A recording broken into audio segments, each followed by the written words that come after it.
So in this talk, I'll reflect on several aspects of the making of Chinese cities. I'll reflect on different experiences of rural migrants in urban China, and I'll also look at existing residents inside the city. And I'll also talk about the suburbanization and the development of new towns and new areas, and to see what the urban means for political elite. Let's look at first the city as a place to make a living for the migrants.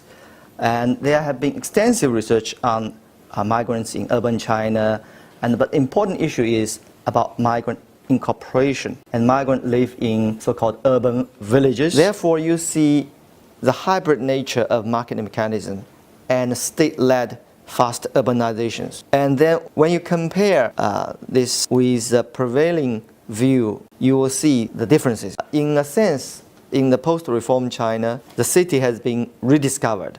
For migrants, the city is a place to make a living, and to existing urban population, the city means a new opportunity and a new chance to make a space for their own life. Home ownership raises an unprecedented interest in property rights and their living environment. And for political elite, the city is rediscovered as a development opportunities and a financial tool to sustain the local fiscal balance.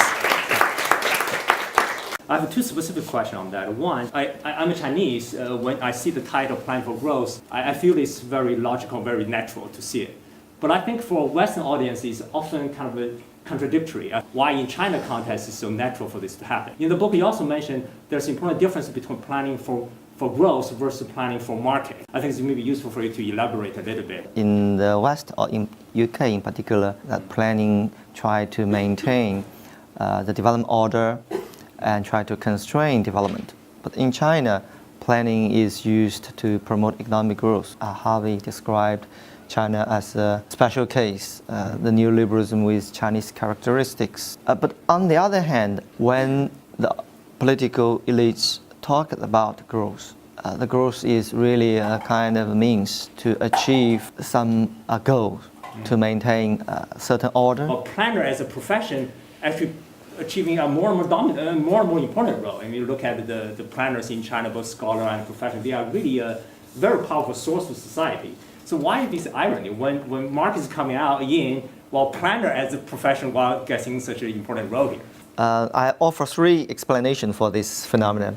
First of all, I think planning has adapted well in terms of market development. Second reason is planning found its new functionalities. The development itself wanted a certain order, and the politicians also wanted to use planning as a tool to maintain the order. Thirdly, through planning for growth, you create a legitimacy for your maintenance, and therefore it justified the intervention of the government in the development. So it's a kind of a combination of the market and state in the process. If we think about informality as the lack of state power, is it Chinese government do not have the power or do not have the intent to manage it? Even in the planned economy, rural area was not tightly controlled in terms of land use regulations. Relatively little intervention in terms of land use control.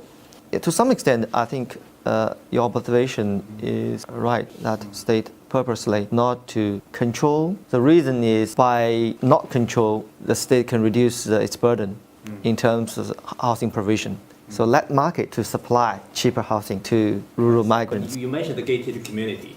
I want to link it with the notion of the spatial justice. How do you think of this issue normatively? How do we make a judgment? Although we haven't done a careful kind of a survey, but I suspect in general, people wanted to reduce their social interaction in a way that they wanted to retreat into this kind of gated communities and to maintain certain privacies. But on the other hand, in the gated neighborhood, you also see the state's efforts to recreate neighborhood governance through these grassroots kind of organizations like residence committees, etc.